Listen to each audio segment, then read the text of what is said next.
Okay, guys, I did The Death of Bees by Lisa O'Donnell.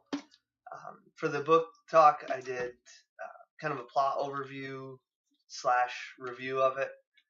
It is more than 2 minutes. Everything that I did that was 2 minutes just kind of looked ridiculous and left too much stuff out. So, Lisa O'Donnell's debut novel, The Death of Bees, tells the story of how two young sisters, 12 and 15 respectively, cope with the death of their negligent addict parents, Jean and Izzy. Originally, each sister thinks the other is responsible for the murder of Jean, and given Izzy hung herself after discovering Jean's body, they know how she died. Eventually, they figure out that it was their mother who, in fact, had put an end to Jean's miserable life. Given their parents' delinquency, both girls are remarkably independent. Marnie, the oldest, your typical hard-hitting, tenement-born Glaswegian, and Nellie, who it would seem strolled off the grounds of Windsor and onto the battlefields of Scotland's urban nightmare. Not wanting to return to foster care where the two are always separated, the girls bury their parents in the backyard, and O'Donnell has us roaring with laughter as they do it. It was really funny, actually. Eventually, as Jean and Izzy fertilize the lilacs, the girls face the realities of city life.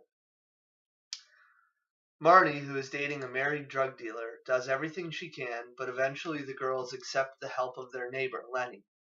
He's an aging gay man who lost the love of his life, Joseph, and welcomes the girls in their company.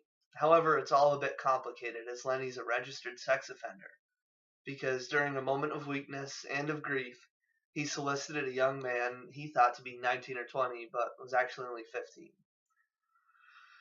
Despite the odds being stacked against them, the three manage to build some semblance of a stable home life, and the girls begin to improve.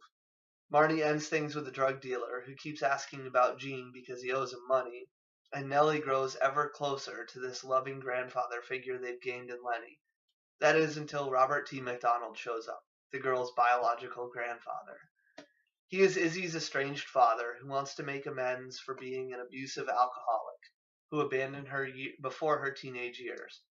The problem is, R.T. McDonald seems to have picked up the 13th step in his recovery program. He's drinking again. During this tumultuous time, Lenny is suffering from a malignant brain tumor which all but incapacitates him.